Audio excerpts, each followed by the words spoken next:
We We're are live. So this is called the filter in segment. Yeah, I've listened to the podcast. Well, I didn't know you heard the filter in part. It's only on YouTube. I listen to it all, bro. Oh, all right, bro. I'm a fan, man. Maybe some people are tuning in for the first time and are unfamiliar with filter the process. Yeah. That's all. That's all, bro. So I was trying to think of when do you remember, when did you play the Connor Barwin show? When did I meet you? Is that 2017? Yeah, 16? maybe 16, maybe. Yeah. I think that they wrote an article that Mutlu and I sang a Icky. I think they called the song Icky. Oh. Song called Caramel. Oh, Caramel. I was going to ask if it was that. It is icky and sticky. That's the point. Well, yes, that's right? the point. Yeah. It's a comedy song, quote unquote.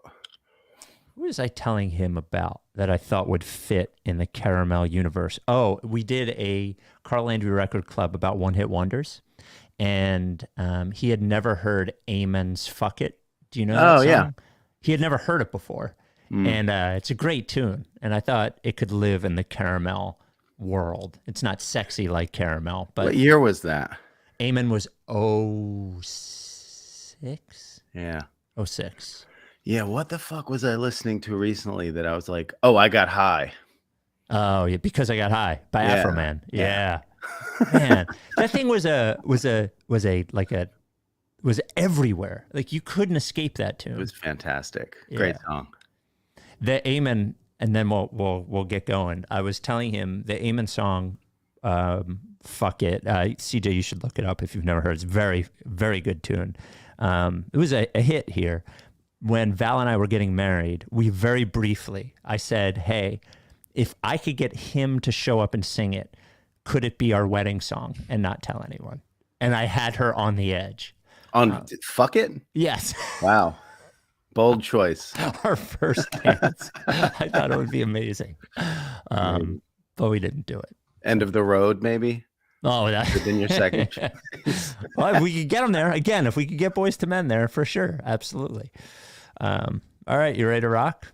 I'm ready for you. Here we go. We don't get to look at CJ. No, oh yeah, you can't see him. Bummer. Yeah, CJ, you can stay on the screen if you want. No, I'm just kidding. Right. I'm just saying it for Tony. Okay. The rights to Ricky Sanchez podcast is presented by DraftKings Sportsbook. Sign up for DraftKings Sportsbook by using promo code RTRS, and brought to you by Body Bio. Get 20% off Gut Plus or any other Body Bio product with code RTRS20 at bodybio.com. Kornblau and Kornblau, the official law firm of The Process, and of course, Stateside Urban Craft Vodka, the official sponsor of the Corner 3 newsletter with Zoe. StatesideVodka.com. On the show today, Sixers beat the Suns. Doc Rivers got Keith Pompey to write an article to make sure he doesn't get blamed for anything when he gets fired. And since Mike is still out, we have resident Mike fill-in and famous singer Amos Lee joining us, who is now home from the road, releasing a new album next week, and dying for you to yell, hey, play me and Kyrie at him at his next live show. What do I have for you? Before we get going, I do another podcast called the Carl Landry Record Club with our friend Mutlu. It is a music podcast, and we are doing our first ever live pod on the 19th of November at World Cafe Live, upstairs at World Cafe Live. Moot is going to do a full set, so you'll get that. Then we will get on stage, do a pod. He will do some covers for all of the music we talk about, and then he will close off with a sitcom theme song mega mix. So come hang out with us. Tickets are $15 in advance. You can get them at mootlusounds.com. And speaking of the 19th, I did mention Stateside Vodka, which I'm enjoying during the pod. Once a year, they release their Black Label Bourbon. And there is a Black Label Bourbon release party that very same day, November 19th, during the day at the distillery there in Philly at Stateside Vodka. It is noon to 5. You can try and get the Black Label Bourbon, and I'm going to do my best to stop by there earlier in the day. Just have to figure out what the fuck to do with Rebel beforehand. Stateside Vodka, you got to be 21 or older. Without any further ado, this guy, Amos, and the chef.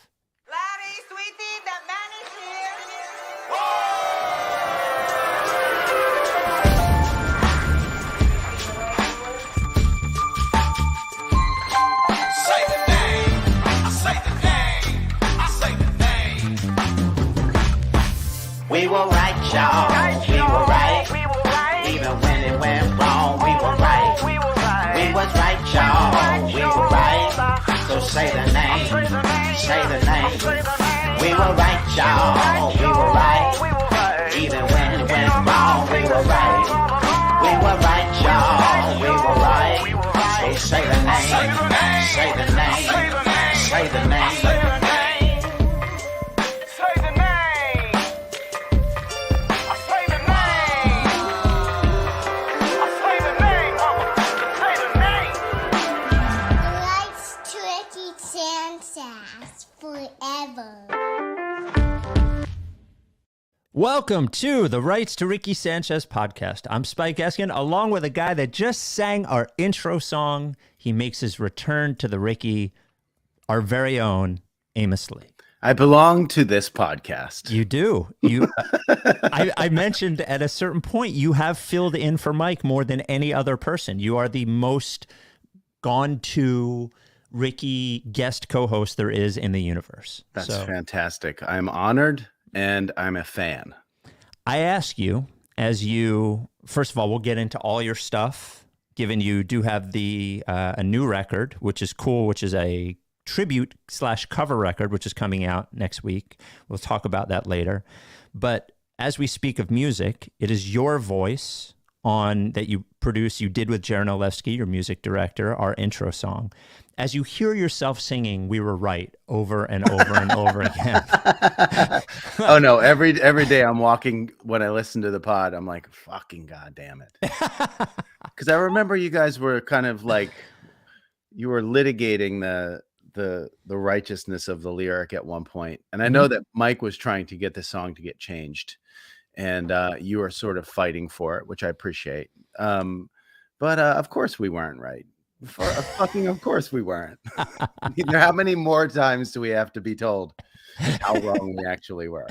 You know, I actually think my point to Mike and my point moving forward is every day that it looks like that we were wrong, it makes the song better. Like the song gets cemented even more because I know we have a lot of opposing fans that listen. I know Raptors fans listen when the Sixers lose to the Raptors, and Celtics fans listen when the Sixers lose to the Celtics. I know. Ridiculous. I could feel their shit-eating grin when they hear the song, and I kind of like it. You know? Yeah. Well, fuck them. And also, you know, I mean, it's part of the DNA of this fan base is like, keep coming at us, bro. Yeah. Like, we're going to be here through it all. But you know, so what if we weren't right? When did Sam get fired? 16. You know, so in like 2014, we were right. We were right at some point. So, you know, I feel like we have to start off with this because we were just told about it in the chat. Now, at one point, there was a Jeopardy contestant who was a Ricky listener who mentioned the lottery party on Jeopardy, but did not say the name of the podcast. And we banned him forever. He was forever banned. But we got a report in the chat that it may have happened again. CJ, would you mind putting it up there? Started off, but I want to hear the story of your banning as a result of your Jeopardy fame. Yeah, as one of my anecdotes on my first run on Jeopardy, I referred to a Sixers draft party event that's put on by a local podcast in Philadelphia. They have a rule of thumb: if you don't say the name of the podcast, you get a ban for life. I did not say the name, and I received a ban as a result. Luckily, we are not so draconian here on Jeopardy. You're welcome here anytime. What the fuck? You didn't What say the it again. fuck? Is this isn't like a deep video that you guys have made? No, that really just happened. He has since replied to me quote tweeting the video, and he said, "Won't hear it, can hear it because I'm banned." Wow, Tyler. So good. That is Tyler Rode. Well, congratulations, Tyler. You're still fucking banned. So you were touring, Amos, and we'll get into Sixers in a second, but you just got back from touring. You've been touring since what? Middle of the summer? 4 or 5 months or longer than that? We started at the end of March. Okay.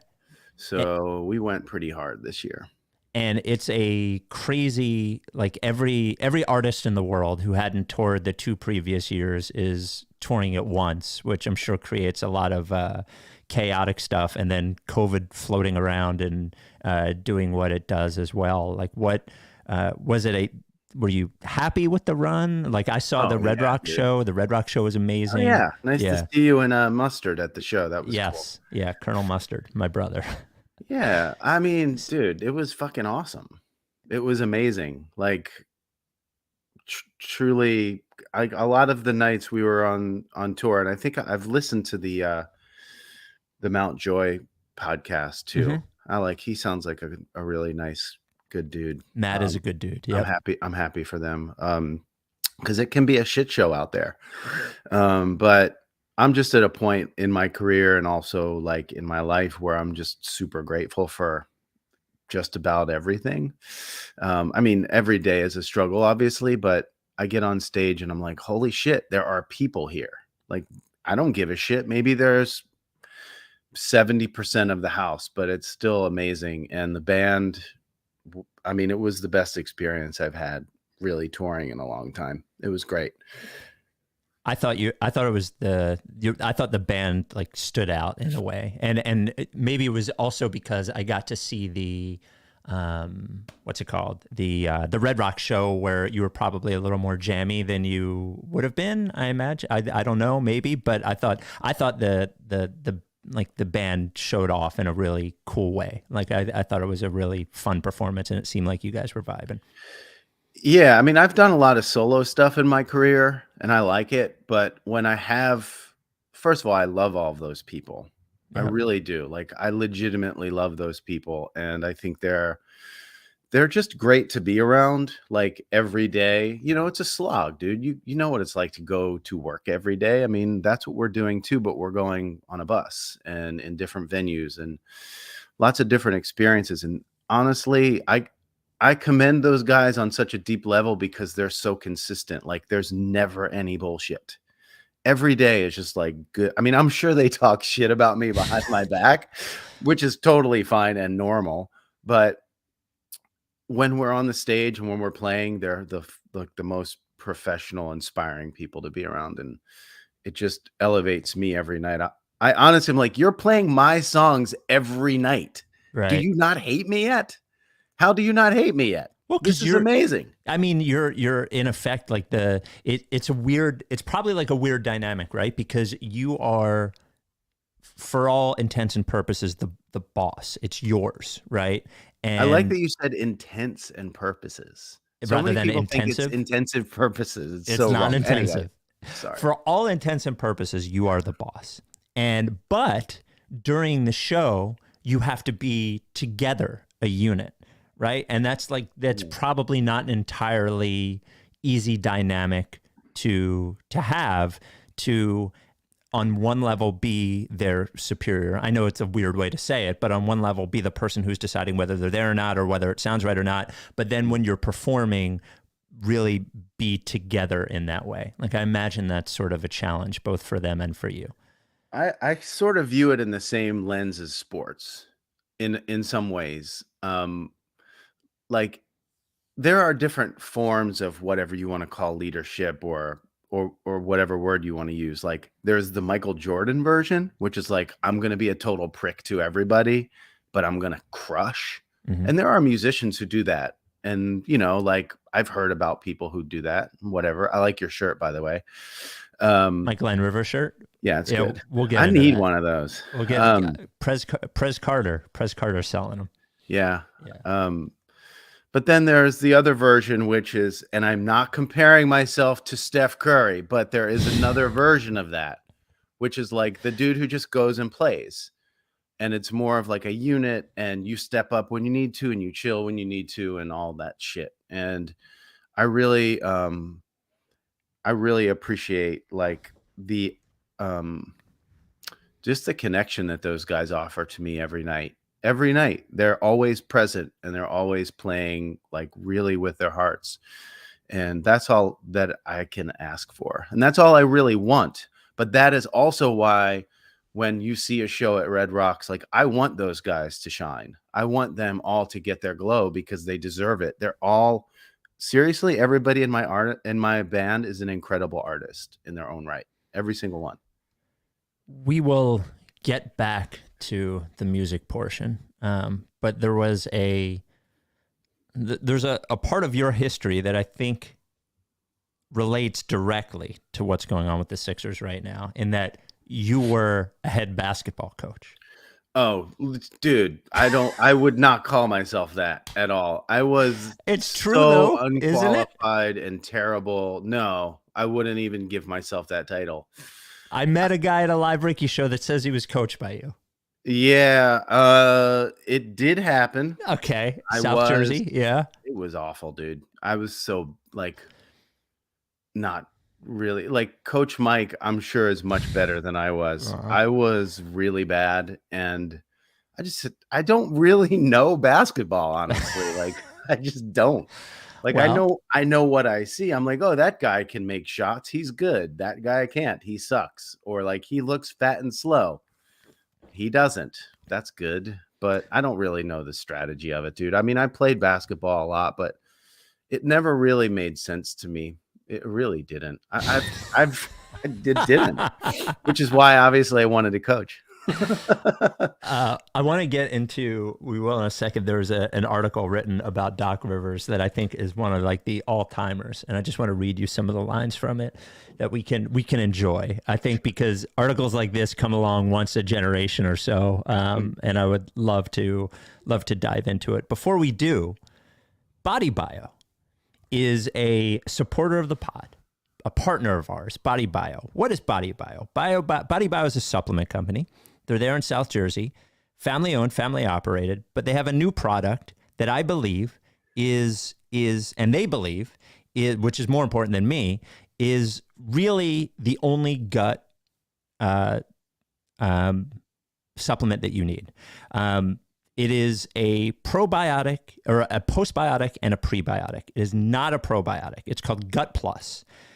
Gut Plus. Okay, so probiotics people are taking, and they take them mostly because they have symptoms that they're trying to get rid of. A lot of times it's like this bloat. And probiotics are not bad. Your body makes them naturally. The problem is that the probiotic that you are taking probably doesn't match up with what you need. There's over 500 strains of probiotics. If you don't have the right one, it doesn't work. So Body Bio went around that with Gut Plus. They have a prebiotic and a postbiotic in one. It's called Gut Plus. What the prebiotic does is it goes into your gut, gets rid of all the bad bacteria, and lets your body make the good bacteria, the probiotic bacteria.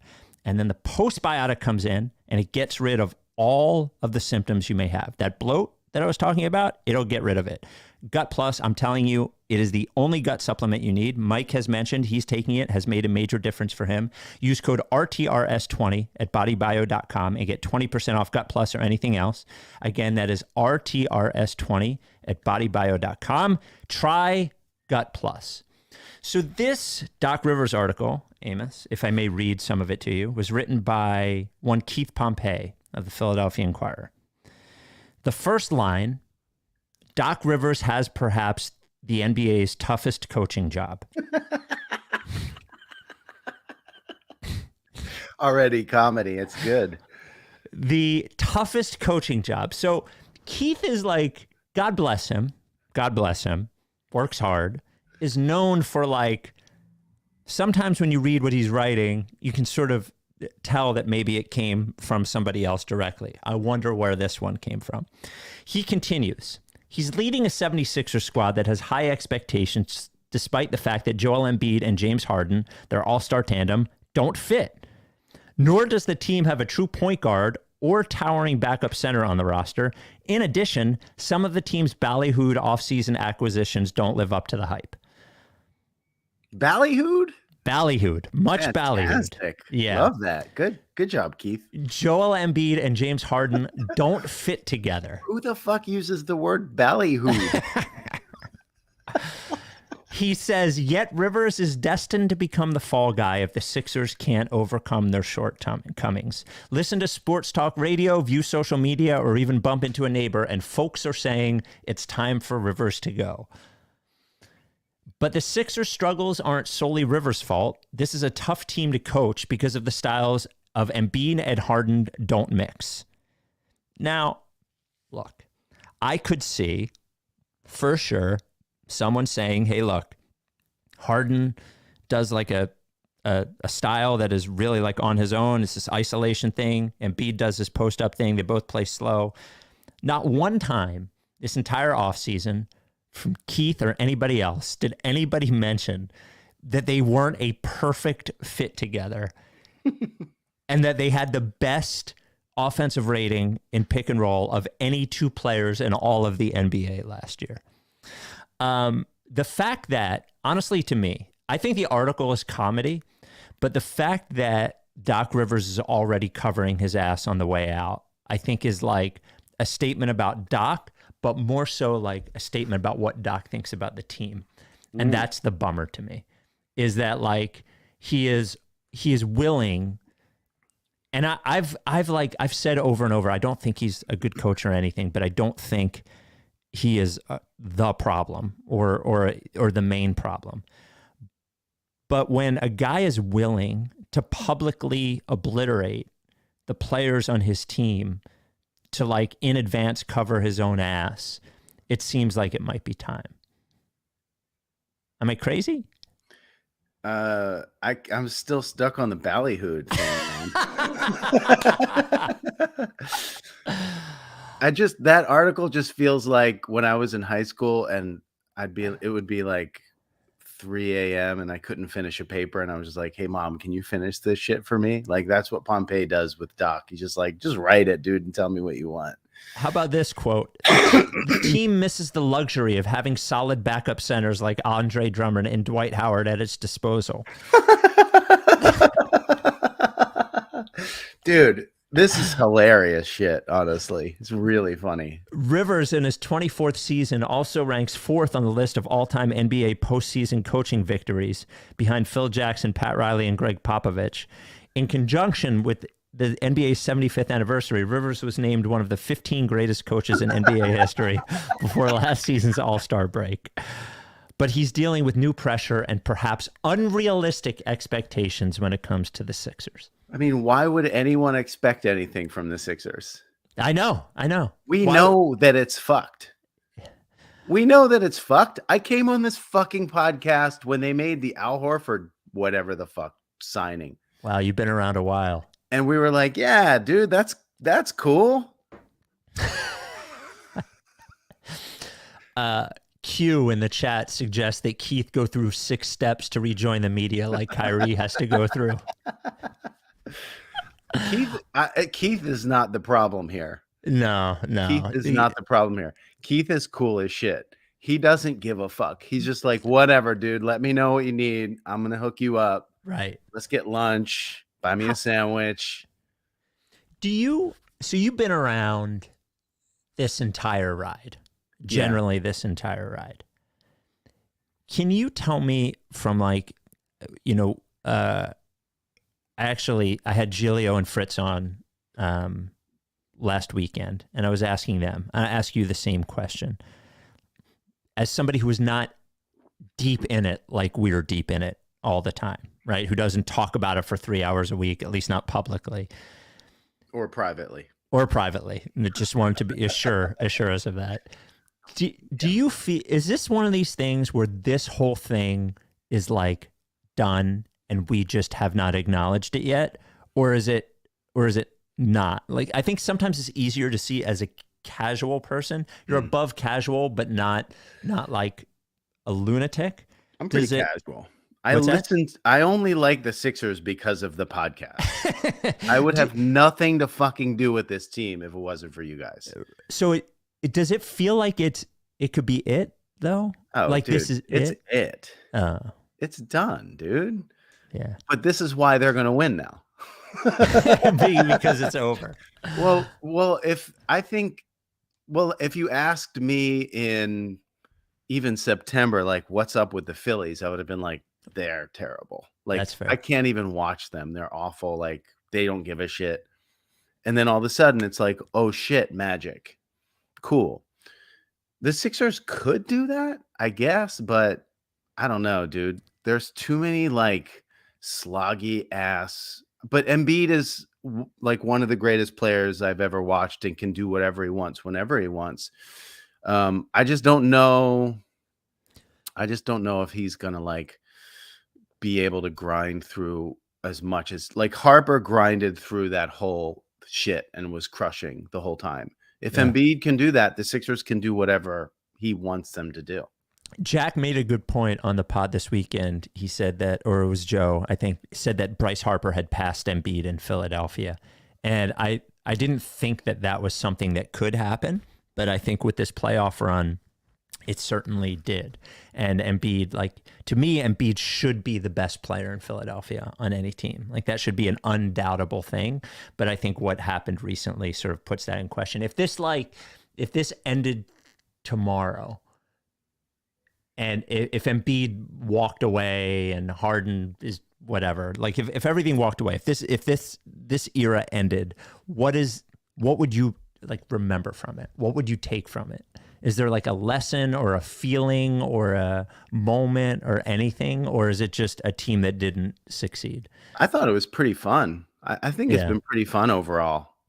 The highest paid player on the team is Tobias Harris. I mean, come on, man. I mean, it's ridiculous. Yeah.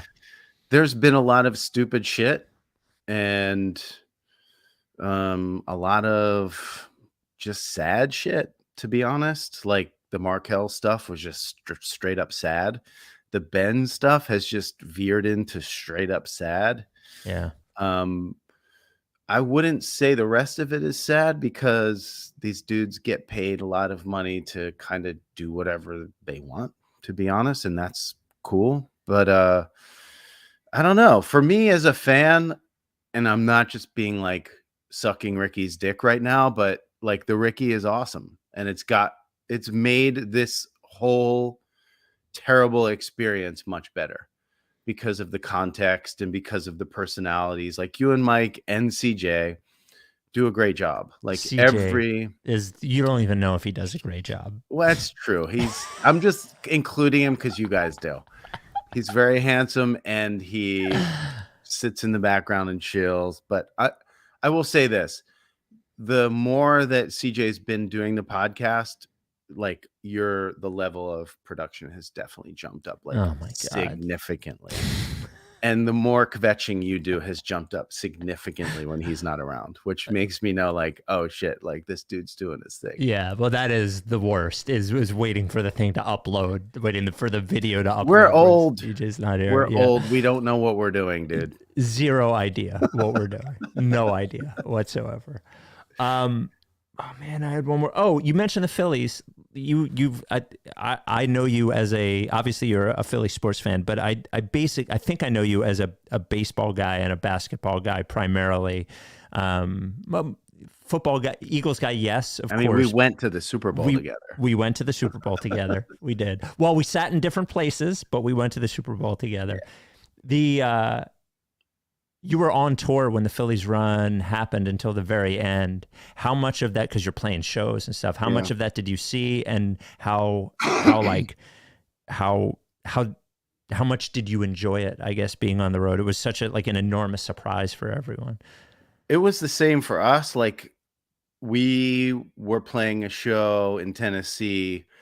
Was it? I don't remember which night it was, but they were playing the Padres. One of the nights they were playing the Padres, and we had that. There's a thing on some tour buses where you can flex, where you can there's a TV on the outside of the bus that you can like flip out.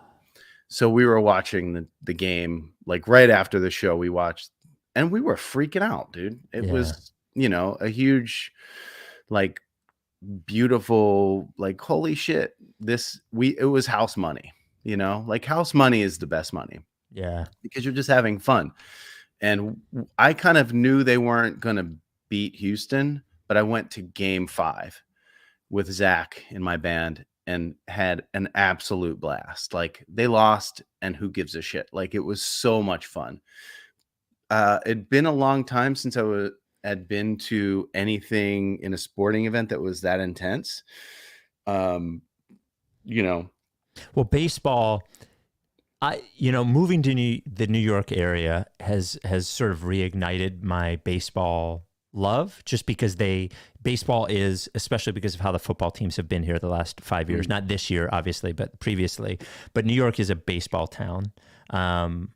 Whereas Philly loves the Phillies, but it's a football town. But has reignited my love for it. So I've watched a lot of baseball, and I watched a lot of playoff baseball. And man, you forget, especially because the Phillies hadn't been in it for a while, but those games, like the intensity of those games I don't think is matched anywhere else in sports, honestly, on like a consistent level. Like it's the entire game. Every pitch is like full of anxiety, Yeah, I haven't been to a meaningful playoff basketball game in a very long time. Honestly, maybe never. That speaks to me, that speaks to how dysfunctional the Sixers have been for so long. Sorry. But the Phillies were like the first experience I had as a sports fan was in 1983. I went to the Orioles Phillies World Series game. I was 6. My aunt and uncle got me tickets. It was fucking insane at the Vet. I'm still partial to the Vet. I'm old school like that. But, this game was cool, man. You can always tell how crazy a game is by the bathroom. Like when you go to take a piss. Yeah. And shit is just bedlam in the bathrooms. Like it was insane in there, dude. Like people were just screaming and falling, and like it was sort of like those brothel scenes in Game of Thrones where people are just like half naked. It's like, we're fucked up, man. Well, it's something about Philly. I work with a guy who does a lot of our social media and video for WFAN, Tom Izzo. Tom's great. His real name is Tom Izzo, by the way. And thank you for clarifying that. He has looked at Philadelphia fans on the internet and just decided that he is like in love. And and I think runs like that sort of prove. The amazing thing about Philadelphia is that everyone expects to lose until they win, and then it's just like, oh yeah, fuck you assholes. Yeah, definitely. Yeah, you pieces of shit. No. We knew the whole time, dickheads. Yeah. We've won everything forever. Yeah. But the best line from the bathroom was, not that there were like bad lines, but the best line was, we were all standing at the urinals, and this guy was like counting behind the guy taking a piss. And then he was like shaking it out, and he was like, yo, man, any more than 2 and you're playing with it. Let's go. So good. I love the accent. I love that it's there. It was a great game. It was really fun. The fans were amazing. Like I've never seen anything. I've seen a lot of good Philly crowds, but the Philly crowds at CBP were the best crowds I think I've ever seen in Philadelphia. So good. Yeah, absolutely. DraftKings. I'm actually looking up the Eagles Super Bowl odds for DraftKings. Let's see. DraftKings Sportsbook. Let's see. Hold on. Futures. The Bills are still favored at plus 290. The Eagles at plus 500. The undefeated Eagles. Unreal. Absolutely unreal. DraftKings is an official sports betting partner of the NBA. Bet $5 on any money line on DraftKings if you're a new user, and you get $200 in free bets if your team wins. Right now, earn up to 100% boost with DraftKings on stepped up same game parlays. So you have that. You can do one of those a game day. DraftKings is the presenting sponsor of the Ricky. And, there's no Vegas Mike. We can't do Vegas Mike this time. We only have Vegas Amos. Vegas Amos, let's see. The Eagles game this weekend. The Eagles play the Tennessee or the Washington Commanders. What would you imagine the Eagles are favored by? 35. Yeah, 10.5. Very close. Very close. Download the DraftKings Sportsbook app now. Use promo code RTRS. Make any $5 bet this week and get $200 in free bets if your team wins. Only at DraftKings Sportsbook, who I love. Use promo code RTRS. Minimum age and eligibility restrictions apply. See show notes for details. We have some AMA questions for you from Reddit and Twitter. But before we do, you do have a new. Am I allowed to play any of this new stuff or no? Okay. I mean, what the fuck are we in? Like, leaking albums? Like, right. get the shit. Well, I remember that. You remember leaking albums? You remember that was a thing anymore. So you're releasing would you call this a tribute album? Yeah, I guess it's a straight up tribute album. So it is a tribute album to Chet Baker Sings, which is a legendary jazz record. It is called My Ideal, and it is out November 18th. Here, let's give a taste of My Funny Valentine. Is that cool? Sure yeah. Thing. All right. My funny Valentine, sick, twisted Valentine. You make me smile with my heart.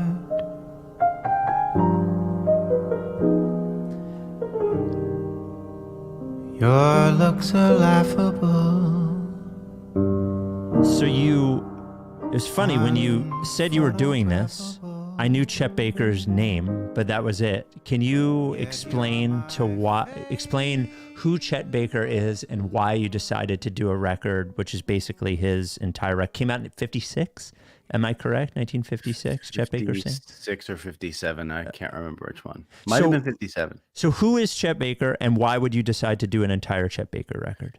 Well, first off, I did that all the vocals exactly where I am right now. On this at home? mic, sitting right here. Yeah. Wow. Yeah, I did it all right here. And I don't know how many music people. I know that you probably have a lot of music people who listen to this podcast. I mean, we do. With all of the musical contributions that you guys have. I sort of encourage people these days to try to do as much as they can at home. Like, not obviously, if you can be in a studio with people and it's not going to crush your budget, like absolutely be in a room. But if you can do as much as you can at home, keep your costs down, you can do a lot of really great sounding stuff just at home and have a different kind of focus. I've done a lot of studio records. It's a waste of fucking money. I'm not trying to put studios out of business. Please support local studios. Like the tracks were recorded at Rittenhouse Studios in Germantown. Really great studio. Support studios, keep people in business, fully into that whole scene. But when you can do it at home as the artist, it is helpful. But Chet Baker, who was he? I mean, it's a complicated story. He's a trumpet player and vocalist who is really kind of, I don't know, sort of defined the cool jazz experience in a lot of ways, like Miles Davis did, obviously, and a lot of other people did too. But he's really synonymous with that vibe. And during COVID, I really don't like saying that because it's become such a strange thing to say. But during COVID, but I think everybody knows what you're saying. Yeah, right? Like during that time when shit was really fucked up. Yeah. Two of my favorite musicians died within a month of each other. John Prine, who's my all-time favorite, and Bill Withers, who's my all-time favorite. Like they're my two favorite artists. They died within a month of each other. And at that time, obviously, like we were all at home listening to music and like doing anything we could to stay sane, anything we could. And I couldn't listen to either of them because it really like broke my heart every time I would put them on. I just couldn't handle it. So I was like, I need music, but I need something that I don't know that well. And I need something that's like not going to make me so sad, but isn't just like toxically positive. Is toxically a word? I don't know. I think so. Yeah. So I just sort of found my way. I ambled into the lane of Chet Baker and that record in particular. And he has a way of articulating sadness in a way that is just sort of nonchalant to me. And like, so you can be at one with the pain that you're feeling, but you're not overwhelmed by it. that's sort of what it was buoyant for me. Like I felt at the same time that I felt very sad and heartbroken, I also felt like I'm not going to sink. And that was sort of where I landed with this record. And I listened to it over and over and over and over and over and over and over every single day for many months. And I fell in love with it because I had never listened to a jazz vocal record. And if you listen to it, like I would definitely recommend anybody who's interested in just listening to that record. And the thing that I unlocked by singing it, and the reason why I did it is because I loved it. I did an interview recently with somebody who was like, so why the fuck did you do that?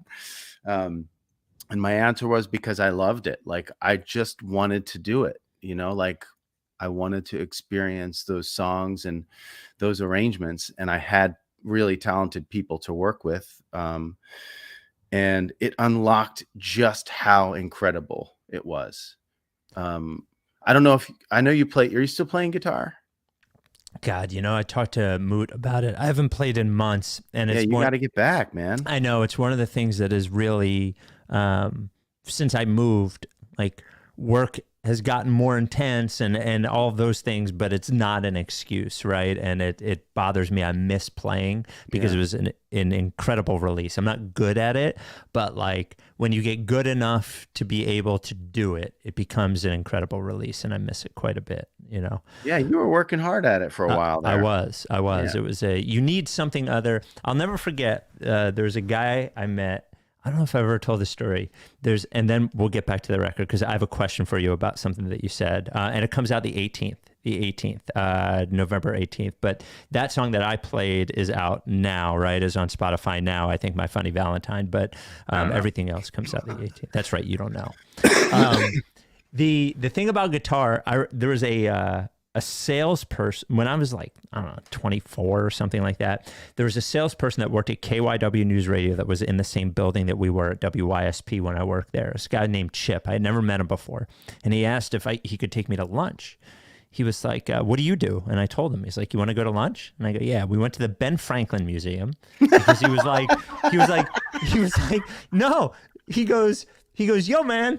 He goes, did you know all of like the shit that Ben Franklin did? And I was like, I guess intellectually I knew, but I didn't go. We went to the Ben Franklin Museum and then we got lunch at the Continental. And he said, he was like, so, what do you do? And I told him what I did for work. And he was like, well, what else do you do? He goes, when you ask people what they do, they always tell you what their job is. And then when you say, what else do you do? A lot of times they don't have an answer. And he goes, and you should have an answer. His dream was to leave his current job and take people to Brazil. He loved Brazil. So now he has, no bullshit, he has a trip company that takes people to Brazil. But I always remember that. And I always tried to have that. And guitar was my what else do you do? And I currently don't have that right now. So yeah. Well, the point I was going to make was, if you've ever played, like I know you were playing solos and stuff because you would send me stuff. Yeah. When you do it, like when you play the stuff that these people played and you get inside of it, it's just a new way to appreciate it. Yeah. It is just a deeper way to be like, holy shit. Like I thought this was this. And I sense the same thing in basketball because I have played against like even semi-pro dudes who like played in wherever, like Israel or in Europe or something. And I'm like, this is just a whole nother level. Like, Jesus, these guys are fucking incredible.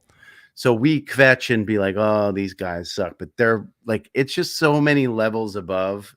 They're so fucking talented and amazing and virtuosic at this stuff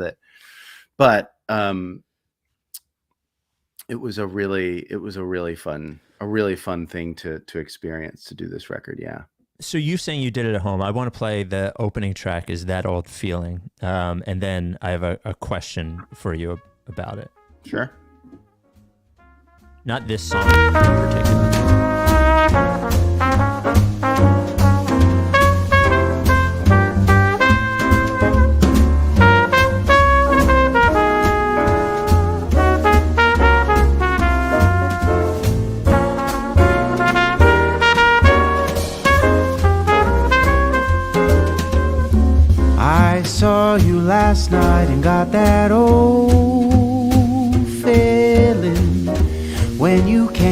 sight. I got that old feeling. So here's my The question. moment that you dance And I wonder if you're conscious of this, because I was stunned to find out that you did this at home without the musicians. Because to me, what this album captures, or what it feels like, is being in, like, I almost feel like I can see it, right?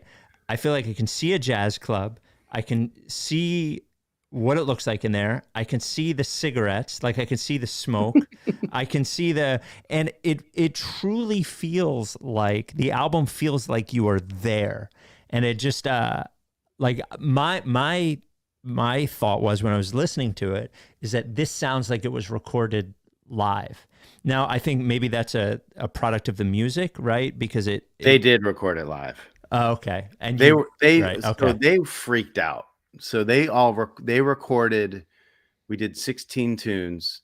They did all 16 tunes, and they did multiple versions of 16 tunes. Wow. In 8 hours. Oh my God. Like freaky. Like those guys are insane. Right. So it's David Strime, who's in my band, this guy Anwar Marshall, who's an amazing drummer, and this guy named Madison Rast, who plays bass. They got together, did the tracks. I honestly, my feeling on it when they were recording it was, I don't want to get in the way. Yeah. And I don't think that I know these songs well enough. And I've never studied jazz. I've taken 2 guitar lessons in my life. I have no musical training. I need to figure out like what my approach is, how I'm going to find these songs. And I just meditated on it over and over and over again. Some of these songs, and I'm like kind of letting you into the kitchen right now, but I sang 40 to 50 times. Oh, wow. Like really. And I guess that the key to a lot of stuff is you make it seem easy, but it's not. And well, that's the key to any performance, right? Yeah. I mean, any sort of art, I feel like performance art, the idea is to not make it look like you're trying, but you actually are. That's the key, right? Yeah. I think it also kind of translates into love. Like when you love someone and people see that, it doesn't mean that it's always just glowing love and like we wake up and love each other and all day. It's like, no, we put in a lot of work. Like we find each other in the hard times and we talk about it and we work through the shit. And sometimes I'm like cursing the ceiling because the song is vexing me so hard. But what comes forward is the love and the appreciation. And I mean, that's, it's a bit of like fake it till you make it, but at the same time, it's like the love was always there, so I could always find it. Yeah, that's a great way to talk about it, man. So you're putting out, it's vinyl. You're releasing on vinyl too, I think. There right? shall be vinyl. Yeah, there will be vinyl. Daniel Day-Lewis worked at a record shop.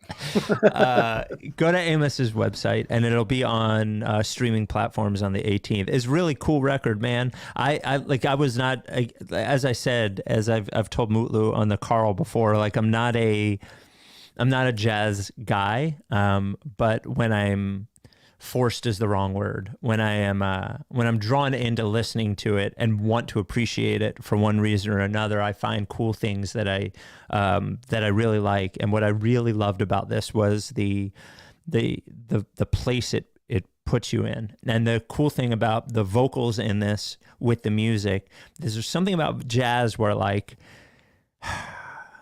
it's almost like you're a millisecond behind on everything. Like you're listening to it and singing to what you hear as opposed to singing what you know is going to happen.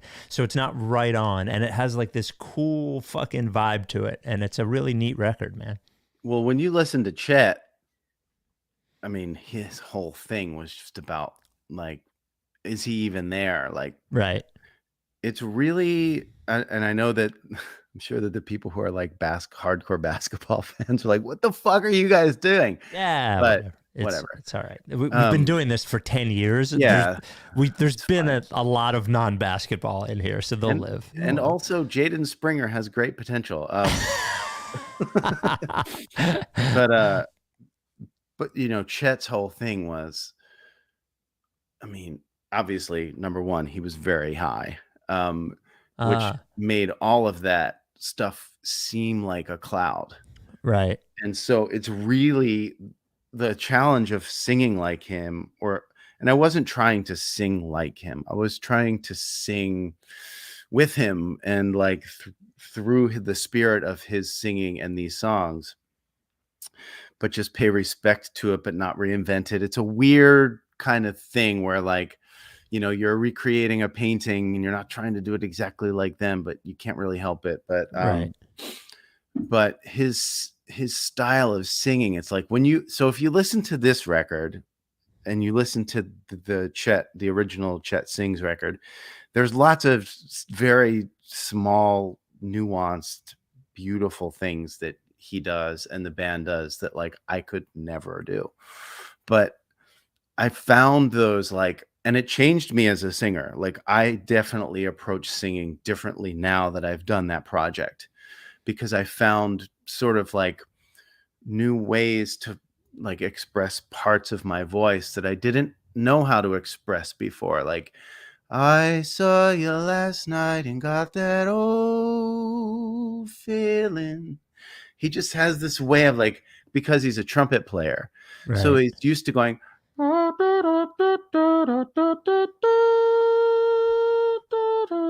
truly thinking about his voice like an instrument. yeah. I mean, You know, his tone, the pitch is perfect. Like he holds these very long notes in this perfect way. It's like you can't try to do that. Yeah. He'll just go, and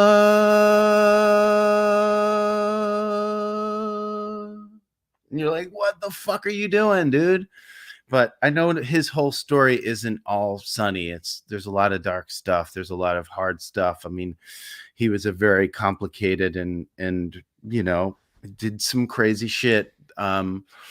And you know, there's lots of books. Deep in a Dream. There's some great documentaries on him if you want to dig deeper into Chet. But the way that he approached singing and these songs in particular just blew my mind in a lot of ways. So I want to just pay some tribute to it, and I wanted to sing those songs because I love them.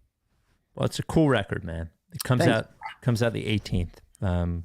Get the vinyl, or at least listen to it. Yeah, get the online. vinyl. I'll gift you guys a copy to give away to a listener. Would love to give away a copy on vinyl.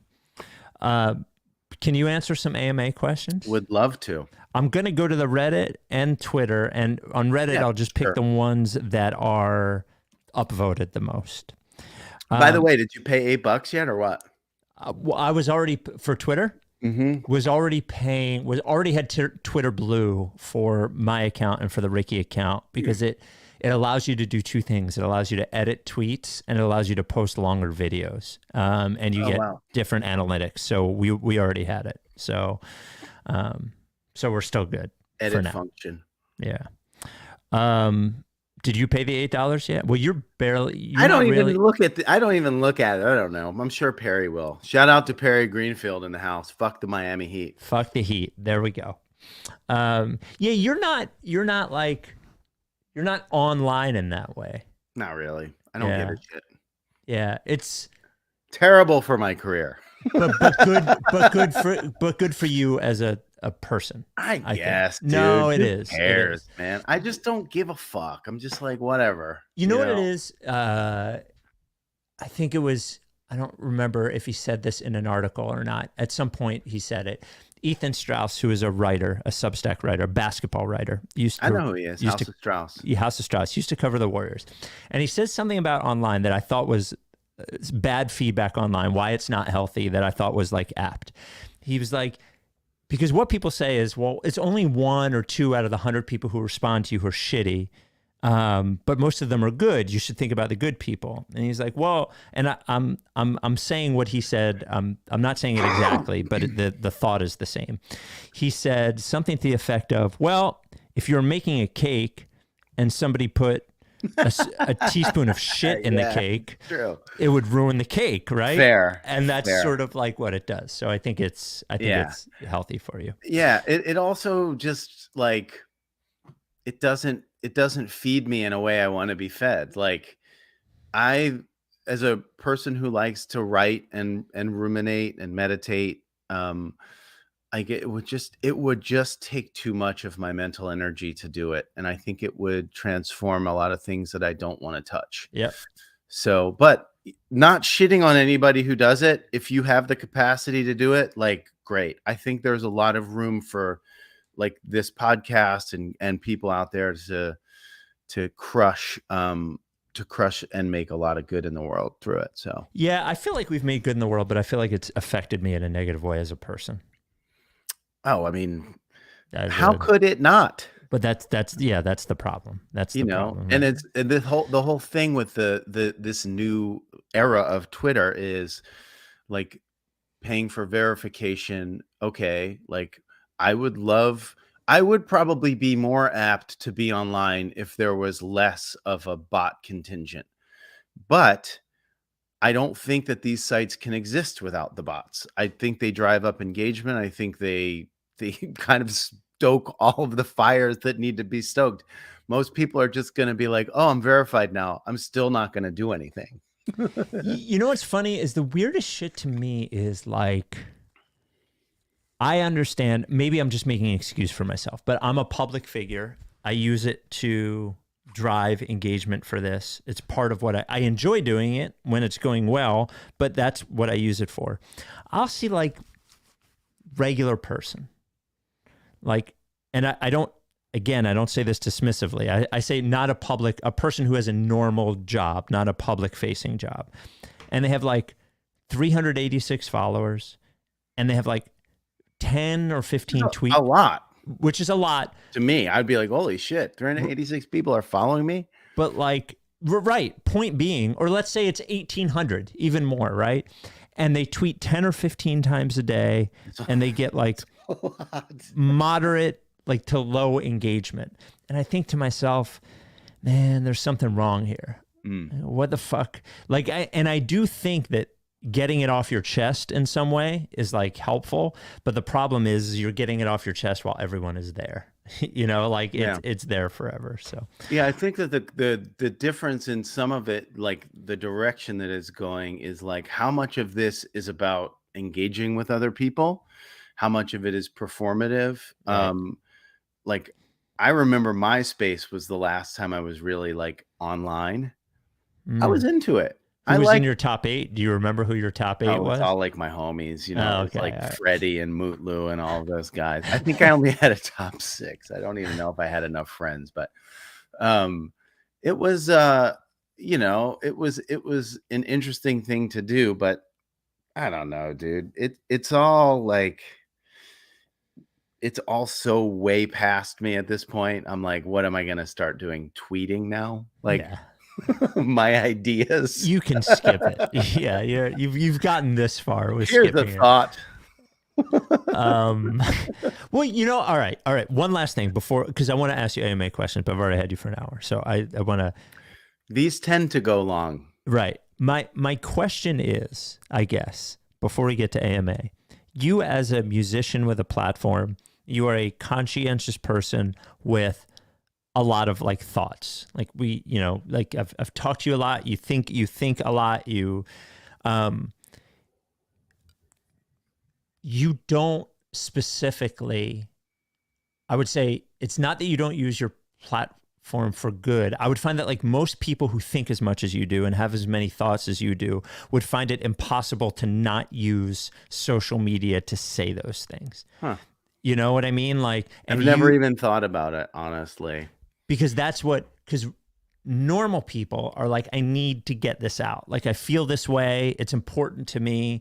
But you, and I think not to your detriment, to the opposite. I think it's a tribute to it, to you not doing it. But, and I think artists that do it, I'm good with that. I'm happy that they say what they say, but your ability to sort of stay away from it and you have a platform, because if you tweet, people will hear it. If you put it on Instagram, people will hear it, right? That's always been interesting to me about you, that you care about those things in that way, or you think about them and you're still able to avoid that trap that I think that social media presents. Sometimes it's just about the platform. Like, I like conversation. I think there's a way to really have profound and meaningful conversations with people. And so for Twitter specifically, I think it's interesting when it's like very kind of, I don't know, pragmatic or like statistical or news based, like not opinion based. That's what a lot of people use Twitter for. It's just as like, a news feed. Here is a thing that happened. Right. This is a thing. This is a thing. This is a thing. News feed aggregator of a sort. Instagram, I don't know. I'm not even really sure what it is. I mean, I know it's people posting pictures of themselves doing things. Whenever I go on there, I'm like, I don't understand what's happening. What the fuck am I supposed to be doing here? I know, but it doesn't make any sense to me. It's too much. It's flooding my brain with all this crazy shit. And my brain is like, what the fuck? I like podcasts. I like books. I like audiobooks. I like conversations. Yeah. I like long podcasts. I like really fucking laborious shit. I really do. I love laborious shit. And I also love really stupid shit. Right. That's a good the Venn diagram of Amos is laborious and stupid. It's stupid. Yeah. You should do a podcast. I'll try it out. I will just ramble and amble and mamble and bumble and mumble. But I mean, I remember, dude, listening to Bill Burr's podcast like 10 years ago and going back into the annals of his shit. He was doing podcasts in the fucking 90s. Like, I didn't even have an email address in the 90s. I didn't even know what the fucking internet was until 2007, dude. And I don't know if that makes me a Luddite or just a fucking dumbass, but you know, now I can listen to these futurists talking about the internet in the 90s and being like, oh, this is going to happen. This is going to happen. Like, what the fuck, man? Yeah, people knew. What the fuck? How the fuck? All right.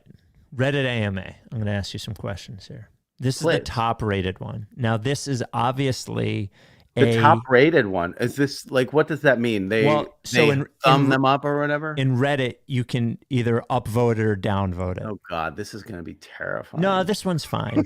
So this one is an obvious reference to, I believe, Mootlu's Traveling Queen clip that we play. Yeah, which it's is fantastic. Wait, hold on. Wait, no.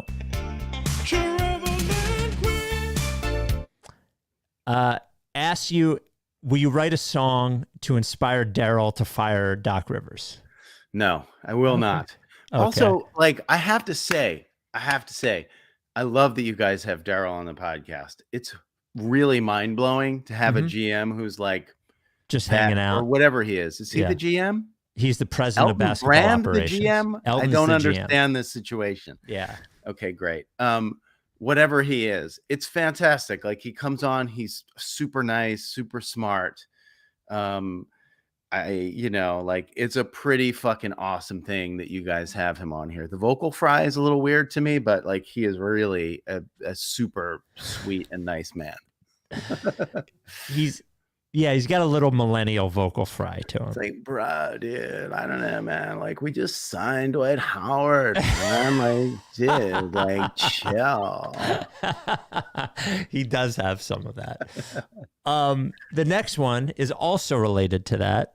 Have you ever thought of writing a song about Tyrese Maxey to the tune of your smash hit, Sweet Pea? Oh, let's see. How would it go? Maxey. I don't even know how to fucking play ukulele. So it would be like, Maxey, apple of my eye. No, I have not. And honestly, like, I like him. I think he's good. Yeah. I think people are like jumping the gun a tiny bit with him. Well, that's Philly. Yeah, but I you mean, gotta jump in he's there. super fun. Him and Paul Reed are the only two players that when they play, I'm like, I enjoy watching you. Everyone else, I'm like, this sucks. They encompass the joy of the last 9 years. When there was joy, it Paul Reed and Maxey do. I think you can see what Maxey is short on in the last couple of games when there's no Harden, no Embiid there, and it's just all left on him. He's young. He's 21 years old, so it's not there yet. But he's way better than I thought he was going to be. He's awesome. Yeah. I just like watching him play, and I like watching Paul Reed play. Yeah. Everyone else, I'm like, I don't need to be watching you play. Sometimes Embiid is like just like watching the greatest thing you've ever seen in your life, but a lot of times I'm not even sure he wants to be doing it. No, Embiid, I agree with you on. It feels like sometimes he feels doesn't. like he's just like kind of over it to me a bit. I think, and I've said this before, like with what he's been through, and this is not me like making excuses for him. I want to be clear about that. But when you think about the 2-foot breaks, the back break, the face break on Markelle Fultz, the face break from Pascal Siakam, the hand break, all this, and all that with being 7 feet 275, the craziness of everything that's happened here, right? On top of that, his brother passing away, he has a child, all of these things. How could you not be over it?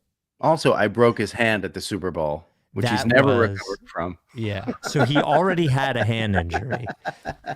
The way this goes, if you haven't heard this story, is Amos and I were at the Eagles Super Bowl. Amos had a friend within the NBA, I believe, who got us passes to that tailgate. The Mavericks? Is it possible? I have no idea. So he got us passes to this, not only to get passes to this tailgate before the Super Bowl, but this area where we clearly should not have been in. We had like Robert Kraft was back there. Robert Kraft was back there. It was like the area we definitely shouldn't have been in. We walk by and we see Justin Anderson and Joel Embiid with the Sixers bodyguard. But I didn't see him. I was just walking, and all of a sudden Amos was gone. And I turned around, and you were like pointing in his face, basically. I got Philly as fuck on him real quick, and he wasn't ready for it. You shook his hand too hard, and he shook his hand off like you were an asshole. Yeah. He was like, yo, man. Yeah. My hand. I'm sorry, dude. Like, I'm excited. Yeah. Fuck me, you know? Would you consider a collaboration with Prez Carter? I don't think Prez needs me. Yeah, Prez is doing just fine. Yeah. Like, I think if I remember correctly, did he rhyme Popovich with politics or something? I believe something like that. I mean, that's incredible. Yeah. I remember listening to that being like, this dude is very good. And I can't believe the Ricky like gets so many songs sent to them. That one was just on the internet. We just found him. He's really good. He was awesome. Here we go. Let's go to a Twitter one. I think that question has already been asked. What's your favorite bird? Wow, my favorite bird. Yeah. Honestly, dude, I'm like kind of into pigeons. I'm a pigeon guy. All right. That sounds like I mean, it's the only bird I fucking grew up seeing. I don't know. What am I supposed to say? I was in the woods looking at birds all the time. I like those fucking weird ass birds with the giant bills. Those are dope. Well, there's one near my house that looks like a pterodactyl. We see it by the pond near us all the time. It's terrifying. Pterodactyls weren't birds, though. Well, but I'm just saying this bird looks like a pterodactyl. Still not a bird, though. From Reddit. Fuck you. Favorite Philly area artists and bands, favorite artist you got to open for, and favorite. Let's do those two. Whoa, that's a lot. Yeah, that's well, there's like four questions.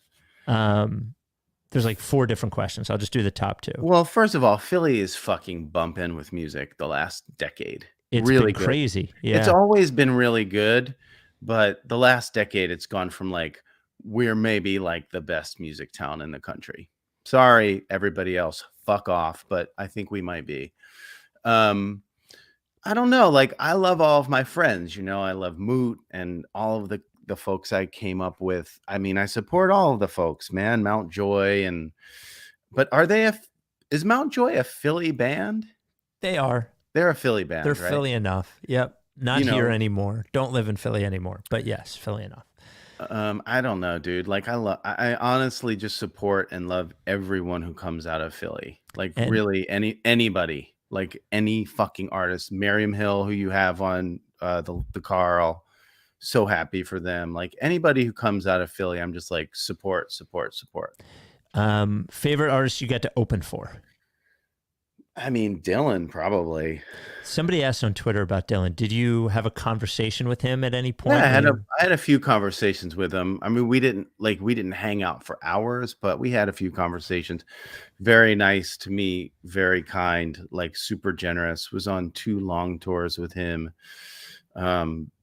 Just, he's maybe the greatest artist in American musical history, or one of them. Let's just put it this way. He's one of them.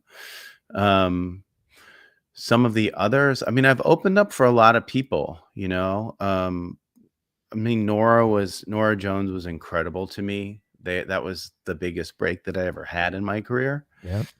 I don't know, man. I've had a lot of them. I was supposed to open up for Sade one time, which was what I should have done. It's the greatest regret I have I don't have any regrets in my career.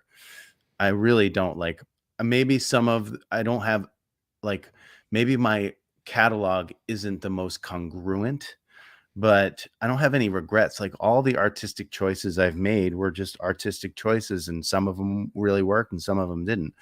But as far as like things I did and people I opened for, like, I wish I would have done the Sade tour, because she's an all-time favorite of mine. Yeah, and obviously John Prine. So yeah. The greatest thrill of my life was opening up for John Prine. I didn't know who John Prine was until he passed away, and you mentioned him to me. And he passed away in we say it again, quote unquote, during COVID, but it was in the throes of it. It was in the he died of COVID, the darkest days. And man, his what was the song that came out right after he passed away, or right before, right at the end? Was it Boundless Love? I mean, I know it was the hang on, I'll tell you in a second, because I don't remember the singles that came out off of that record, or if oh my god, it was such a good tune. Well, first of all, Clay Pigeons is a really fucking cool tune. It's a Blaze Foley song. Yes, and you had told me that when I told you about it. And by the way, Philadelphia's own Ben Dickey, who was one of my homies playing open mics with, starred in the film Blaze about Blaze Foley. If anybody wants to watch an incredible biopic about an incredible songwriter, go watch Blaze. It's on Netflix. Oh, man, what is this song called? It was something about, man. Wait, hold on. Now it's going to drive me crazy until I see it. Hold on.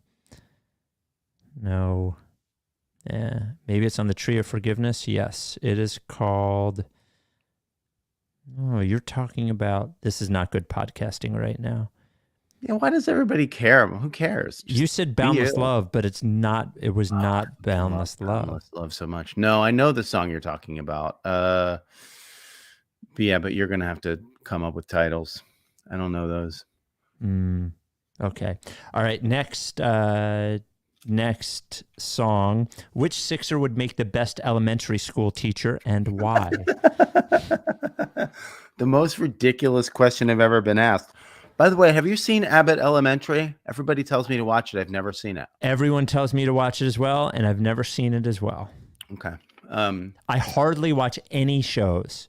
The only shows I watch are, my wife and I will agree on a show to watch, and I'll watch it, and she tries to pick out something that I would like, but I have never seen Abbott Elementary. Yeah. I mean, I'd probably just have to say Maxie, because he just seems very nice. Somebody mentioned Tobias. Tobias would be a good elementary school teacher. I don't know, man. He's first of all, he's gigantic. I remember everything. I remember everything. Incredible. Can I play a bit of that? Do you mind? Me? Yeah. No, you could play John Prine songs for the next Okay. 2 hours, and I would just sit. All right. Here we go.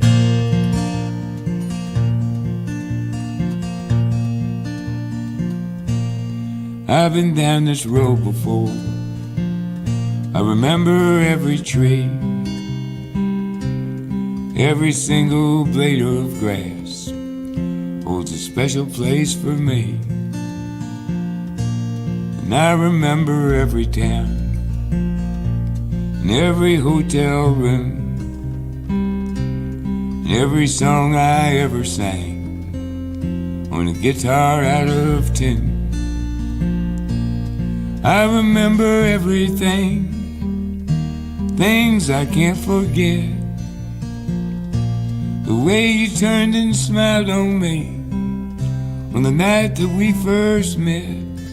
This song reminded me a little bit of when Johnny Cash covered Hurt. Oh, yeah.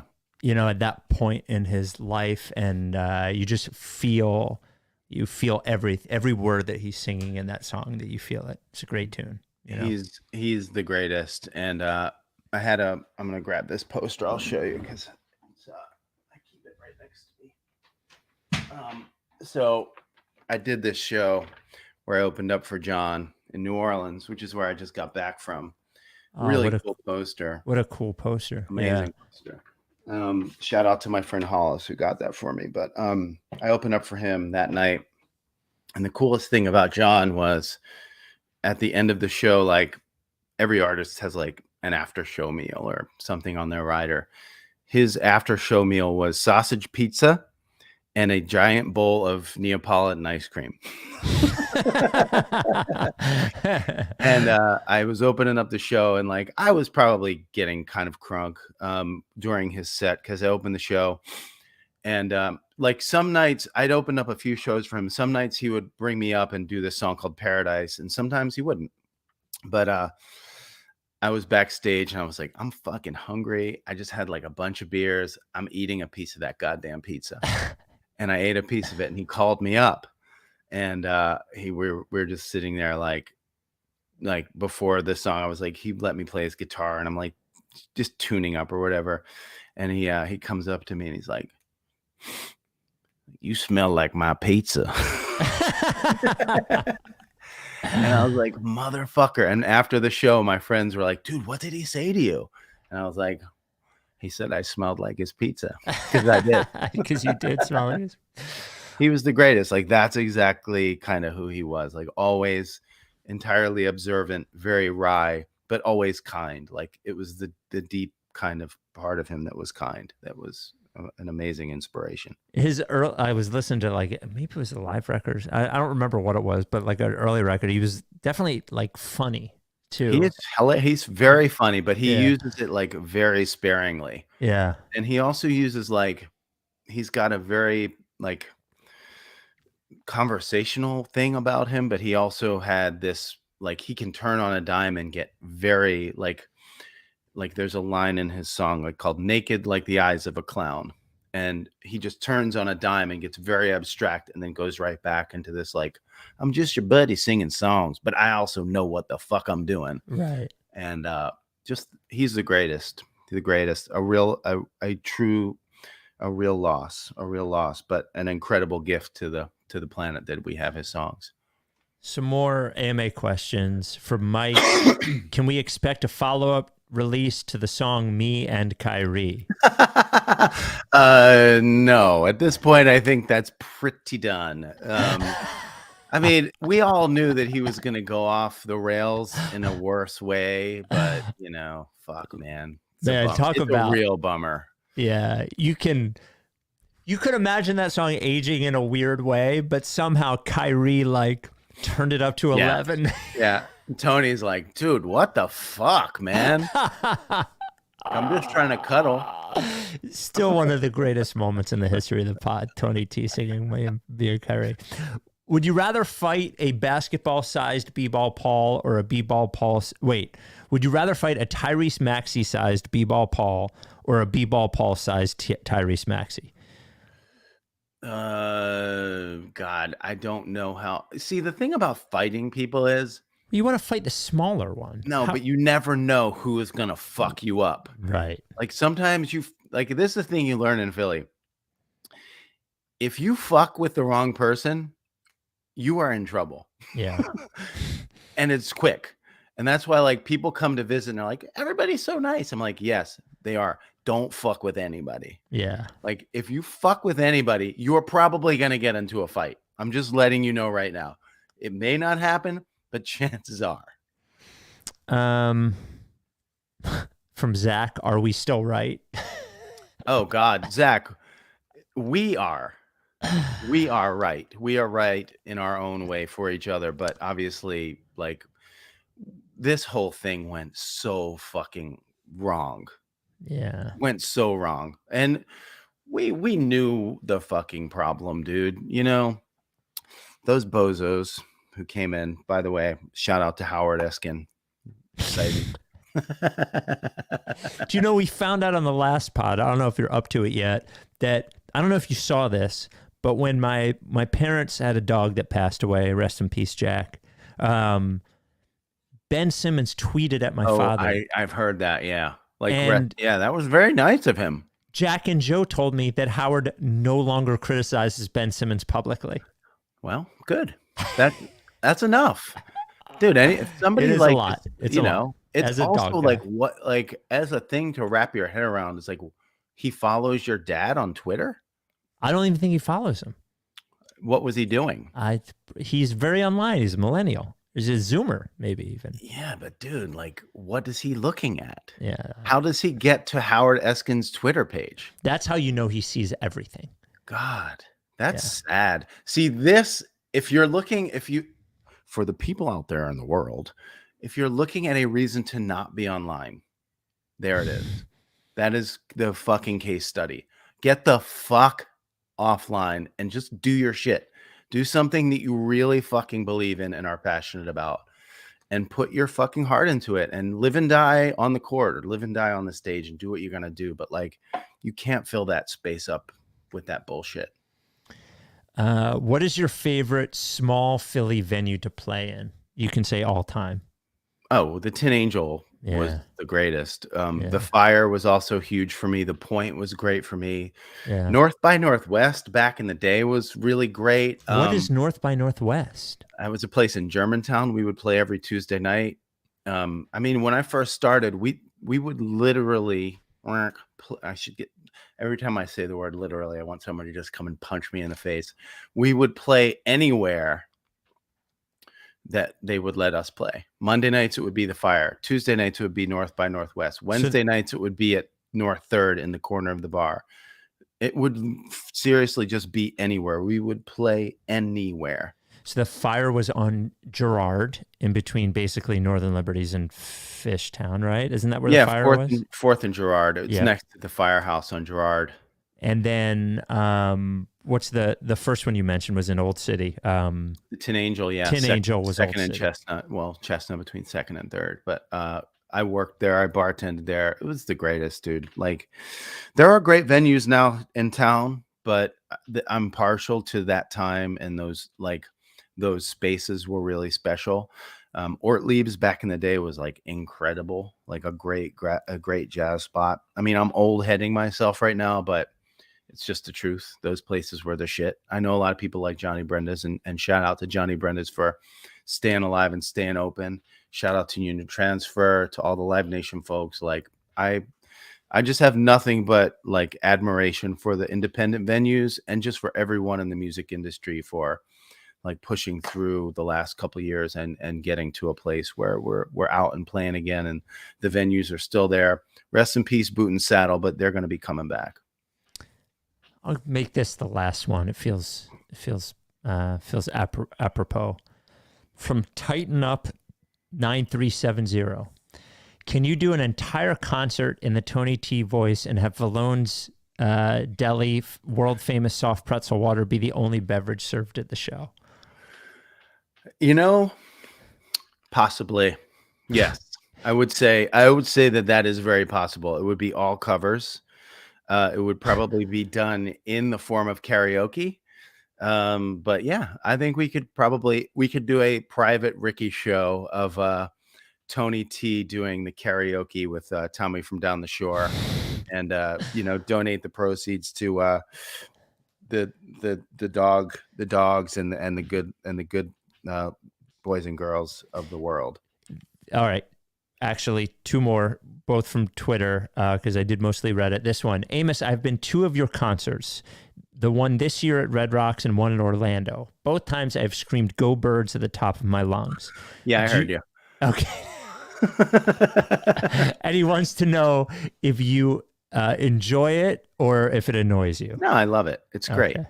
No, dude, like this is anybody who comes to my show, I appreciate you. I mean, obviously, I don't want you yelling it between every single song, but like once a show, cool. Even twice, fuck it, fine. Actually, next time they'll yell "Big Dick Nick," though. I would like that better. You do have your Big Dick Nick tie-dye. Do you still have that T-shirt? Do you remember that one? Yeah. Okay. All right. Actually, 2 more. One more. This one is, Amos, how do you square being a respected musician and being friends with a psychotic Limp Bizkit supporter like Spike? Isn't that like a hop sing bartender being pals with a guy that insists Mountain Dew and vodka is the best cocktail? Wow. That's a long ass sentence with a lot of words. A lot of judging.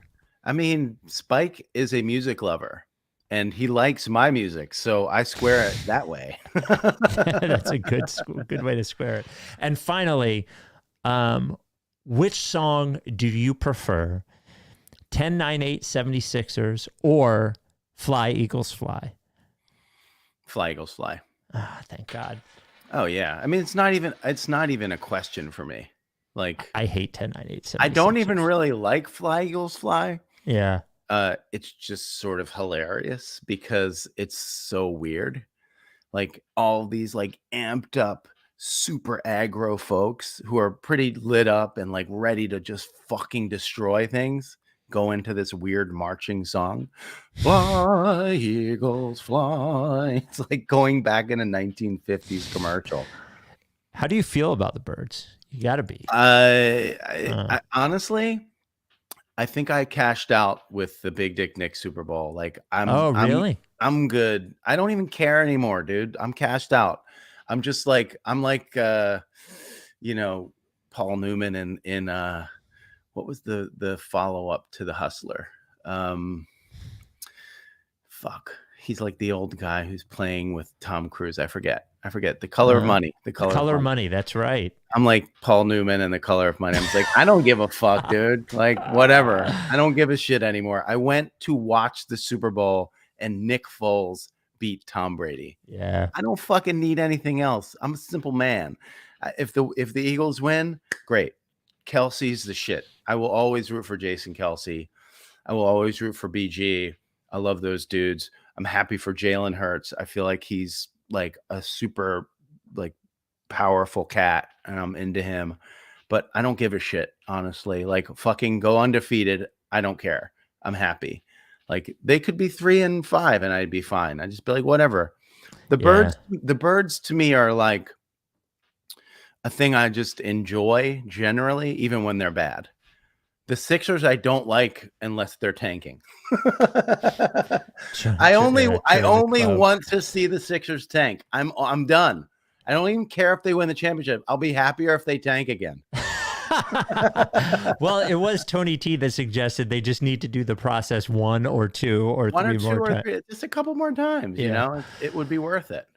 I appreciate you coming on, man. Sitting in for Mike. Word. Where is Mike anyway? Is it just mysterious? We're not allowed to say. Are we allowed to say? CJ? Hey, you don't have to say. I figured he and CJ were doing a Dukes of Hazzard remake or something like that. Just a good old boys. Never mean no harm. Normally, I would say probably mysterious, but he did tweet where he was at. Oh, so he's in Memphis filming a. Oh, cool.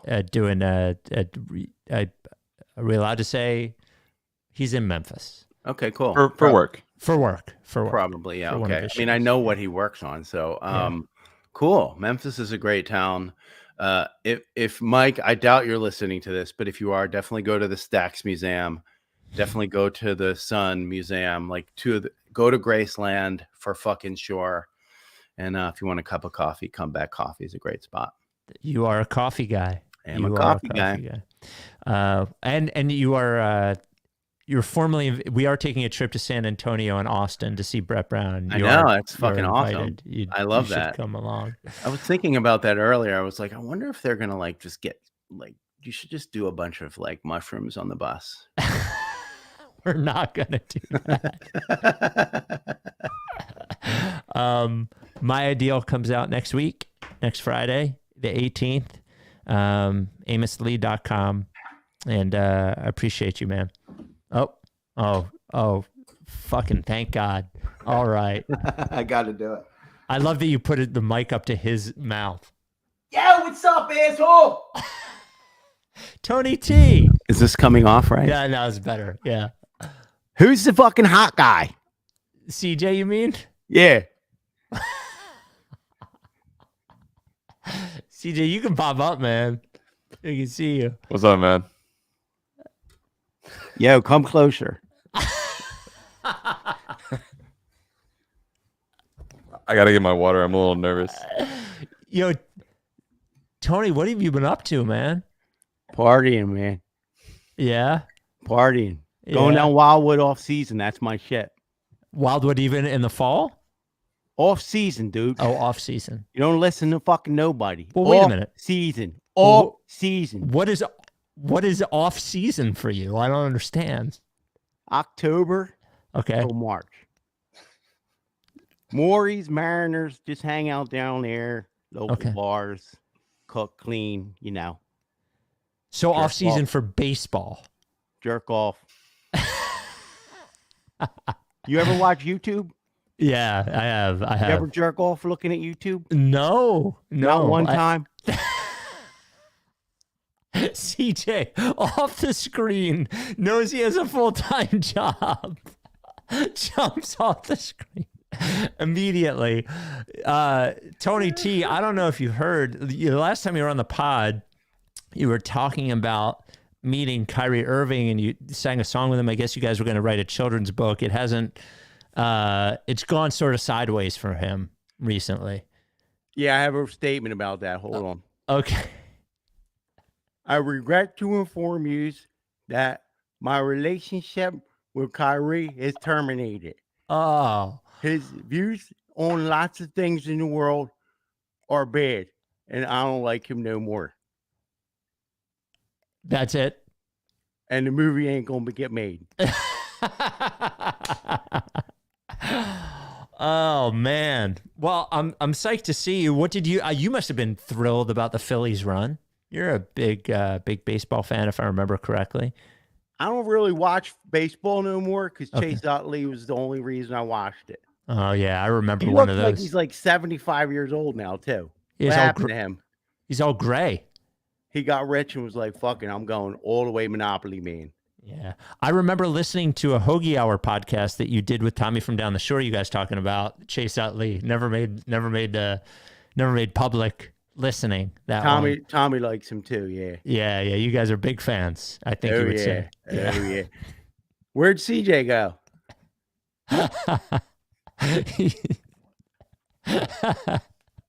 He's laughing. He wants no parts of this. He's still young. He has a career. Tony. He has a career to worry about right now. All right. Well, look, man, I appreciate you having me on. Oh, wait. No, you got to go up higher. Nah, it's not. Something going on down there right now. It's not healthy looking. Oh, really? You have a rash or something? I don't know what it is. Okay. You ever seen like a burn victim? I have. I've seen a burn victim. You should get that checked out. Yeah, it'll cure itself. Yeah. Put it in vinegar every day. You put your private parts in vinegar. Yeah, just for like an hour.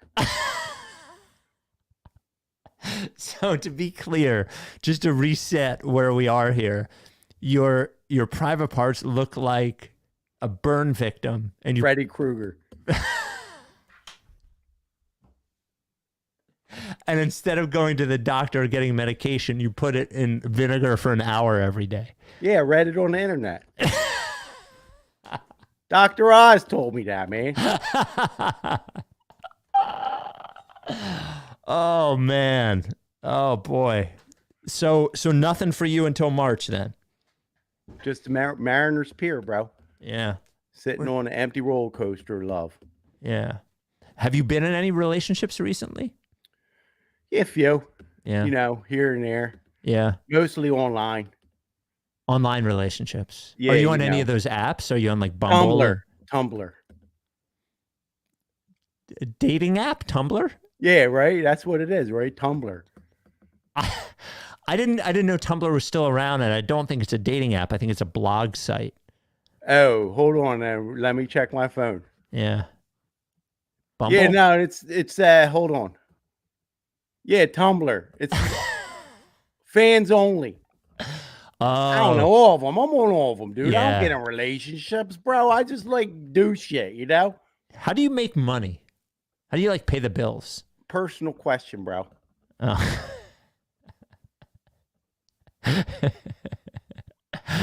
Oh man, you look like well, I'll tell you this, Tony. You look like you're healthy. You look like you're getting a lot of sun. You're obviously, it's the middle of November. You're not wearing a shirt still, but I'm glad that you're doing well, man. Yo, dude, look, I'm keeping it real. I appreciate you. Podcast is always good. I don't listen to it, but he puts it on in the kitchen so I can't help but hear it, you know? Yeah. Amos does. Yeah, and then whoever else is in this place. Who else is there? I don't know. You got like 7 or 8 maids that come in and out. Well, it was great to see you. I'm sorry about the rash. Hey, buddy, you looking for CJ one more time? Yeah, where is he?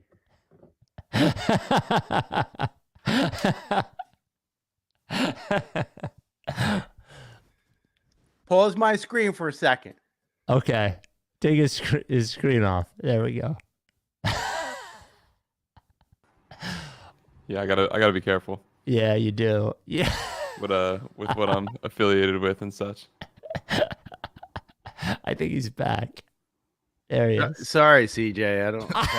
He's got fucking problems, man. Yeah, no worries, no worries. The quickness with CJ went off the screen. God bless. Sorry, CJ. I didn't mean to put you in a position there with him. He don't know how to act. No, he certainly doesn't. It's great to have you on the pod, man. Thanks for having me. You guys are great. CJ, you're doing a great job, man. That intro video is killer. Oh yeah. It only took him 6 extra months to get it up. Yeah, we're happy with it. All right. Later, Appreciate buddy. you, man. Be All well. right, man. See ya. I don't know how to